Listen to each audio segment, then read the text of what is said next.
Hi, this is Ken Kaplan from the New England Motorcycle Museum, and today I've got one of my favorite old two-strokes, a 72 Kawasaki 350 S2. Little fire-breathing dragon here, triple two-stroke, light, fast, one-owner bike with the title in hand. Bike only has 6,992 miles on it. It hasn't run for probably 10 years. It's been sitting for a long time, and it's going to need a restoration. Cosmetically, the chrome, a lot of the chrome is pitted. It's going to need a chain. Everything's there though. The exhaust is all there. I don't see any rust through on the exhaust on that pipe or this one, so I believe you could just re-chrome this pipe and you'd have yourself a beautiful set of OEM expansion chambers. The original paint is on the bike. It's got one little ding crease on the tank on the right side, but this side looks nice and straight. Original seat. Like I said, the bike's all there. Here's the title. Harold Beeler bought the bike brand new in June of 1972, right here at Motorsports Ltd. in Bristol, Connecticut. There's a one-owner title, and the cylinder heads are all in great shape. The engine cases look good. Doesn't appear to ever have been dropped.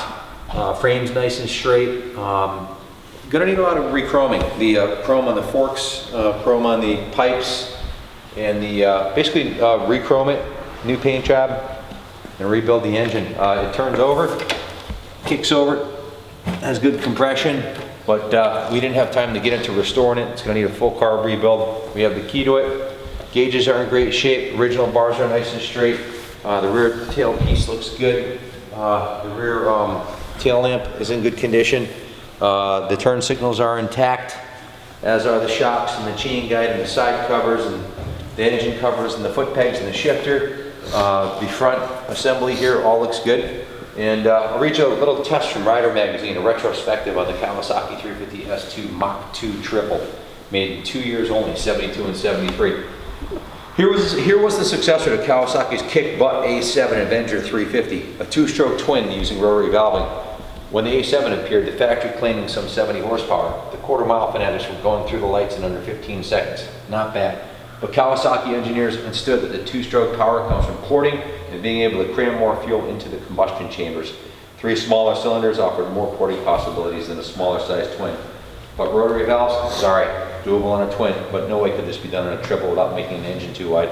So the triples reverted to the tried and true piston port design, which is not only simpler to build and has better lubrication because the gas oil mixture spends more time down in the crankcase before going to the top of the pistons. The cylinders are aluminum with cast iron liners, and the pistons fired at 120-degree intervals, making for a very smooth engine. Bore and stroke was an almost square 53 by 52.3 with maximum power coming on at 8,000 RPM, redline at 8,500. 30-pound-foot of torque came along at 7,000 RPM through 3 24mm Mikuni carbs, which sent the gas to meet with the oil from the Superlube system. Controlled by both engine and throttle position, the oil reservoir held 5 pints, the gas tank 3.7 gallons. The S2 was a product of superb machining techniques with horizontally split cases housing a pressed together crankshaft using multiple main bearings, 3 connecting rods, and 3 pairs of flywheels, all tight as a proverbial drum. One of the big concerns was always the carburation, which needed to be spot on, and the crankcase's 3 separate chambers were all part of the system. Sophisticated system with seals that kept the mixture as it should be. This minor technical overview I just read really relates to all the Kawasaki two-stroke triples, not just the S2 being described here. There sure were a lot of the triples, beginning with the 500cc H1 that appeared on these shores in '68, and the final 77 KH400 last year. They made the two-strokes, and who knows how long these bikes were made in other parts of the world. The S2 Mach 2, this bike right here, joined the fleet in 1972. And this is an original 1972 Survivor, all original stock. The S2, which had the shortest run of the lot, only 2 years, probably one of the lower production models. Kawasaki began developing the triple concept back in late 1966. The engineers were after one thing and one thing only, power. Back then, 60 horses out of a 500cc engine was astonishing. When a Mach 3 rider could go through the quarter mile in a low 13 seconds, people paid attention. 3 years later came the 74 horsepower Mach 4 and the 45 horse S2, which we're looking at here. And magazines promoted the S2 as being the most civilized of the trio. And by comparison, it was. The S2 had battery and coil ignition, a drum brake up front rather than a disc, and it had a kickstart, which an anorexic 90-pounder could kick over with ease.